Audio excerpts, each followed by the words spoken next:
Assalamualaikum warahmatullahi wabarakatuh. Halo pejuang UTBK 2022, kembali di channel YouTube Sinau Bareng Cikgu. Hari ini kakak akan kasih gambaran soal-soal UTBK di 2022. Oke, langsung saja. Soal pertama, diketahui sebuah fungsi f dan fungsi g sebagai berikut. Nah, ini penyajiannya ada dua fungsi ya. Kita disuruh menunjukkan manakah pernyataan berikut yang benar.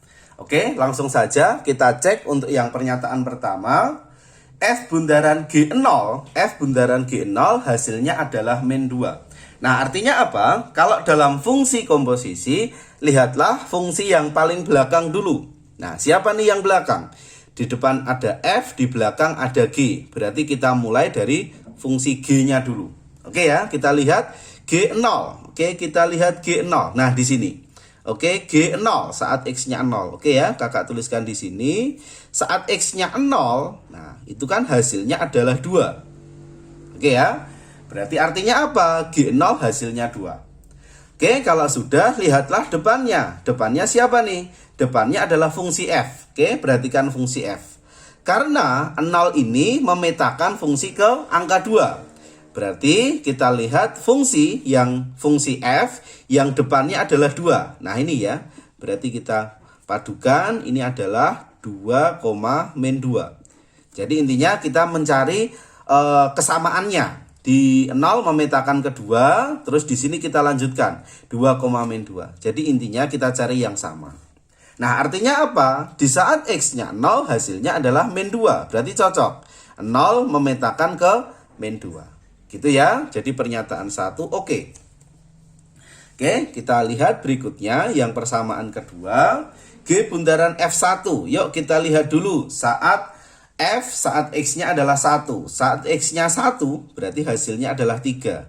1,3. Nah, kalau sudah, perhatikan di depannya ada fungsi G. Fungsi G yang depannya adalah 3. Fungsi G yang depannya adalah 3. Nah, ini ya, berarti 3,3.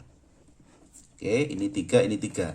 Intinya tengahnya biar sama. Nah, artinya apa? Saat X-nya 1, hasilnya adalah 3. Kita cek, 1 hasilnya 3. Oke, nah, berarti benar lagi nih pernyataan kedua. Oke, kita lanjutkan lagi pernyataan ketiga. F bundaran G2. Yuk kita lihat. Saat X-nya 2. Oke, saat X-nya 2. G saat X-nya 2. Berarti kan 2,0.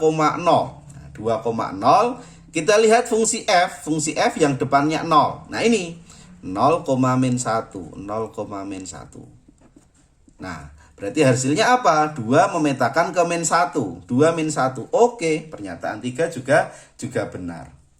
Terus kita lihat untuk yang pernyataan 4. G bundaran F3. Yuk kita lihat dulu F3.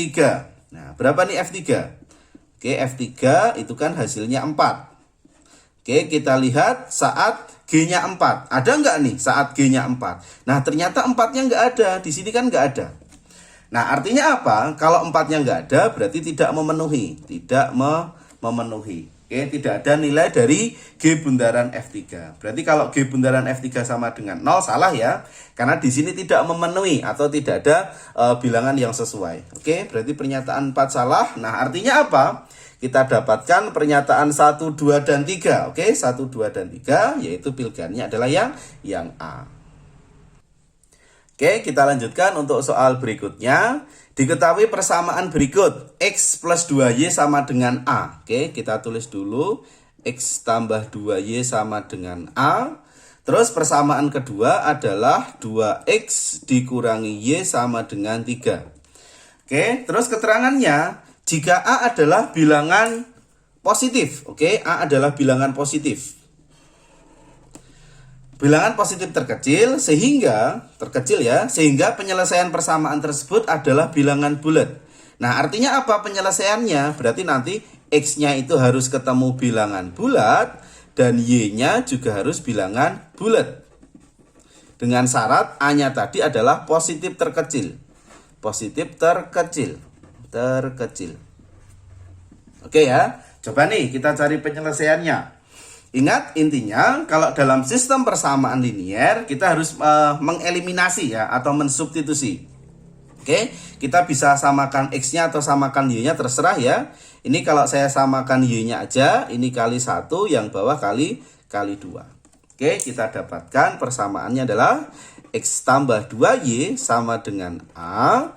Terus yang berikutnya 4X dikurangi 2Y sama dengan adalah 6. Oke, tinggal kita eliminasi. Karena 2Y bawahnya min 2Y, berarti harus kita tambah ya. Berarti X tambah 4X, kita dapat 5X sama dengan A tambah 6. Atau saya tulis aja 6 tambah A juga boleh. Oke, sekarang kita lihat syaratnya yang atas tadi apa? A-nya adalah positif terkecil. A-nya adalah positif terkecil, sehingga X-nya nanti ketemu bilangan bulat dan Y-nya juga bulat. Misal, kalau A-nya kita ganti 1 nih. Kalau A-nya kita ganti 1, berarti berapa? 5X sama dengan 6 tambah 1, berarti kan 7. X-nya sama dengan 7/5, berarti tidak mungkin. A-nya bukan 1. A-nya 2 juga nggak mungkin. A-nya 3, A-nya 4. Oke ya, berarti A-nya harus 4 nih, supaya bilangan bulat. Kita cek.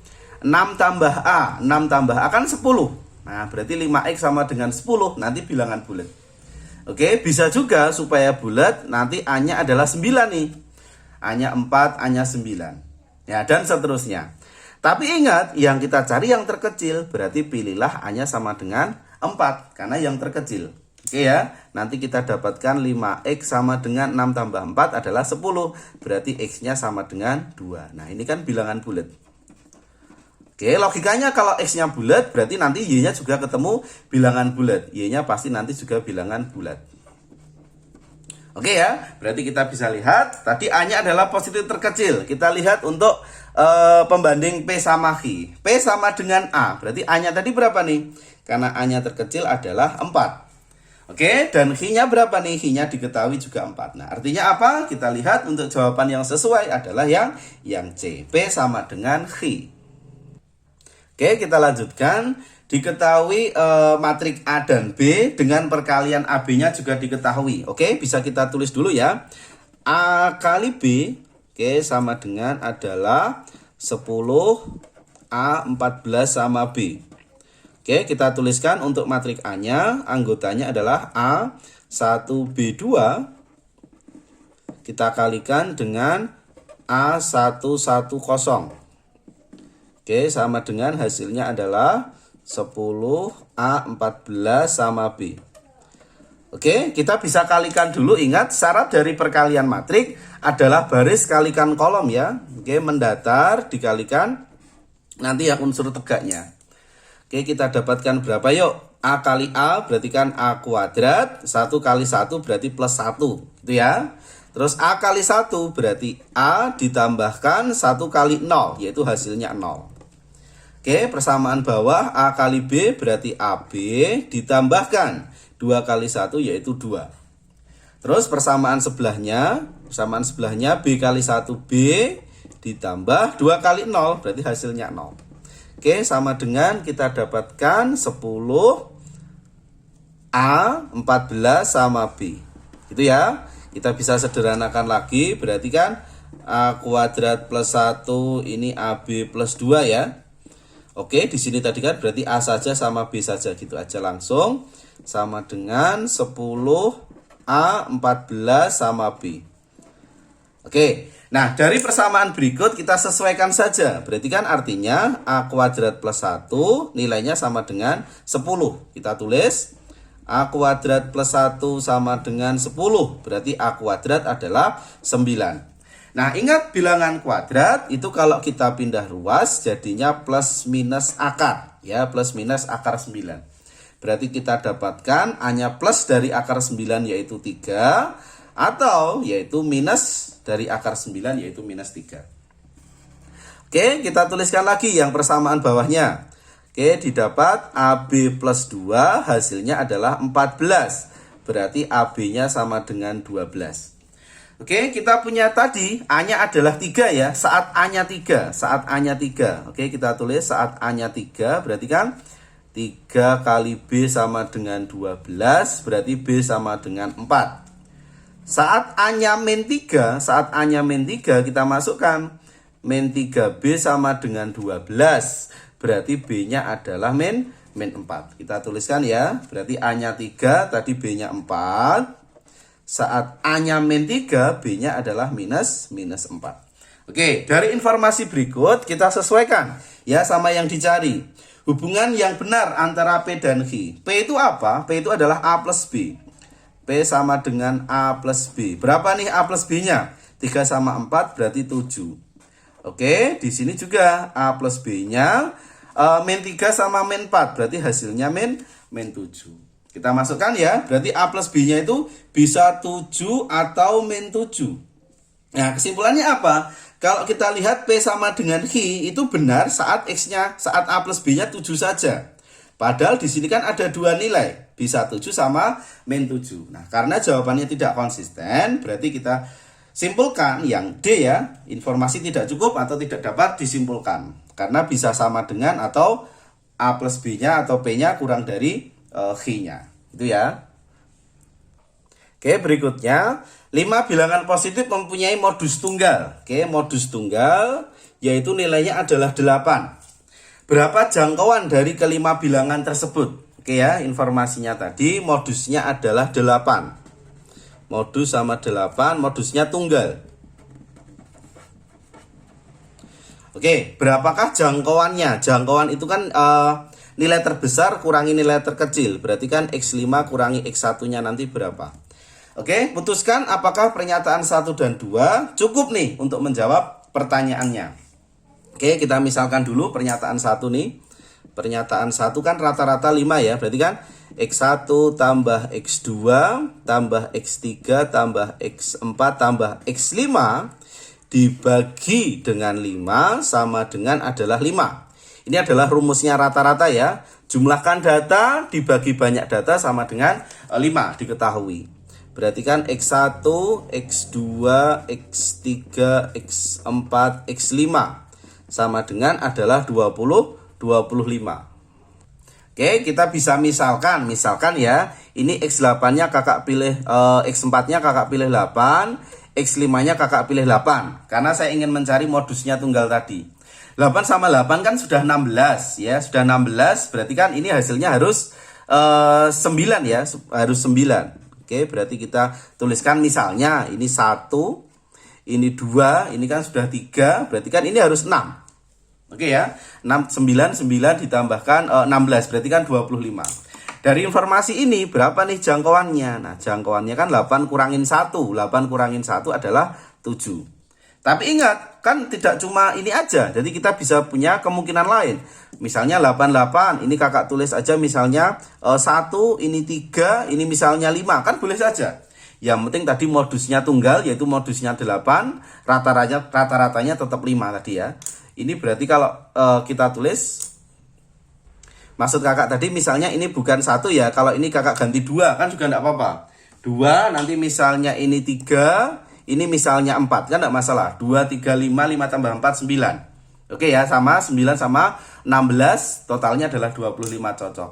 Kalau posisinya seperti ini, jangkauannya berapa nih? Jangkauannya 8 kurangi 2, 6. Nah, artinya apa? Tidak konsisten. Kadang jangkauannya 7, kadang jangkauannya 6. Oke, berarti ini tidak cukup. Pernyataan 1 dulu belum cukup untuk menjawab pertanyaan. Oke, kita masuk di pernyataan kedua. Mediannya adalah 6. Mediannya adalah 6, berarti X1, X2, X3, X4, X5. Nah, mediannya adalah 6. Median kan berarti yang tengah ya. Di sini harus 6. Oke, terus ingat sifatnya tadi apa? Sifatnya yang paling atas tadi, modusnya adalah 8. Oke, modusnya 8. Oke, berarti kita bisa mengisi X1 dan X2-nya bebas ya. Yang penting jangan sama. Kalau ini 1, berarti kan modusnya 1 dan 8. Berarti nggak boleh. Bisa aja ini 1, 1, 2. Oke, berarti kalau seperti ini, berarti nanti jangkauannya berapa? 8 kurangin 1 ya. 8 kurangin 1, 7. Bisa aja posisinya selain 1, 2 kan masih banyak. Misalnya 25, boleh aja. Kan nggak ada hubungannya sama yang pernyataan 1 ya. 25 ini tetap 6, ini 8, ini 8. Nah, jangkauannya adalah berapa nih? Jangkauannya 8 kurangi 2, yaitu adalah 6. Oke, berarti tidak konsisten lagi. Berarti dikatakan tidak cukup. Oke, tidak cukup untuk menjawab pertanyaan. Oke, terus kalau sudah, yang 1 tidak cukup, yang 2 tidak cukup, jangan langsung jawab yang E. Ya, coba kalau kita manfaatkan pernyataan yang atau pilihan yang C? 1 dan 2 bersama. Coba kalau 1 dan 2 bersama nih. 1 dan 2 bersama. Nanti apakah cukup atau tidak? Oke, informasinya apa? Modusnya tunggal sama mediannya adalah 6. X1, X2, X3, X4, X5. Berarti kan mediannya 6 ya. Modusnya adalah 8. Ingat kalau kita gunakan pernyataan 1 juga, totalnya harus berapa? Totalnya di sini harus 25 ya, karena rata-ratanya tadi 5. 8 tambah 8 sudah 16, 16 ditambah 6, 16 tambah 6 berarti kan adalah 22. 22 berarti kan supaya 25 berarti kan ini harus 3. Supaya harus 3 berarti kan ini harus 1 dan 2 saja, nggak mungkin yang lain. Gitu ya, karena kita ingat syaratnya tadi rata-rata 5 berarti totalnya harus 25. Gitu ya, 1 dan 2 jadi nggak ada yang lain kecuali yang 1, 2 aja. Oke, nah artinya apa? Berarti dari pernyataan 1 dan 2 kita gabungkan tadi bisa menghasilkan jangkauannya adalah 8 kurangin 1. 8 kurangi 1 yaitu adalah 7. Oke, jadi nggak ada kemungkinan lain kecuali yang jangkauan 7. Nah artinya apa? Dengan bersama dikatakan cukup untuk menjawab pertanyaan. Oke, bersama cukup berarti jawabannya adalah yang C. Oke, sekian dulu materi dari kakak. Jangan lupa like, share, dan subscribe video kakak jika video kakak bermanfaat. Oke, selamat pagi. Assalamualaikum warahmatullahi wabarakatuh.